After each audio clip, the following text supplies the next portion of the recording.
بدن کو خوبصورت کرنے کے لیے صبح سویرے اٹھ کر 10 منٹ تک صحن میں چہل قدمی کریں اور لمبے لمبے سانس لیں۔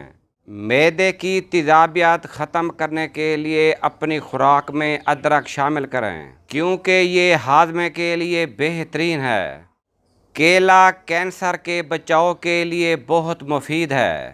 تمہاری سلامتی اسی میں ہے کہ اپنے منہ کو بند ہی رکھو، کیونکہ جب تک ایک مچھلی اپنا منہ بند رکھتی ہے کانٹے کی گرفت میں نہیں آتی۔ اپنے گناہوں کو استغفار سے دھویا کرو اور اپنے دل کو اللہ کے خوف سے دھویا کرو۔ ٹھنڈی روٹی کھانے سے دماغ تیز ہوتا ہے۔ جن لوگوں کو شوگر کا مسئلہ ہو وہ صبح کے وقت 7 دانے کلونجی کے کھا لیا کریں۔ جو روزانہ صبح 7 کھجوریں کھاتے ہیں اس پر جادو اثر نہیں کرتا۔ ایسے مریض جو ذہنی دباؤ یا ڈپریشن کا شکار ہوں تو وہ دہی کا استعمال ضرور کریں۔ پیاز کاٹنے کے بعد ہاتھوں پر سرف لگا کر دھوئیں، ہاتھوں سے سمیل ختم ہو جائے گی۔ خواب میں نماز اندھیرے میں پڑھنا غموں سے خوشی پائے گا۔ وزن کم کرنے کے لیے کھانا ہمیشہ چبا کر کھائیں۔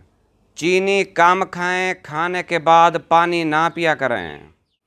معدے میں گیس بہت زیادہ بنتی ہو اور پیٹ میں مروڑ بھی اٹھتے ہوں تو پودینے کا قہوہ بنا کر اس میں 2 چمچ شہد ملا کر پینے سے یہ مسئلہ حل ہو جاتا ہے۔ صبح سورج نکلنے سے قبل ہاتھ منہ دھو کر 1 چٹکی چاول پھانک لینے سے جگر مضبوط ہو جاتا ہے۔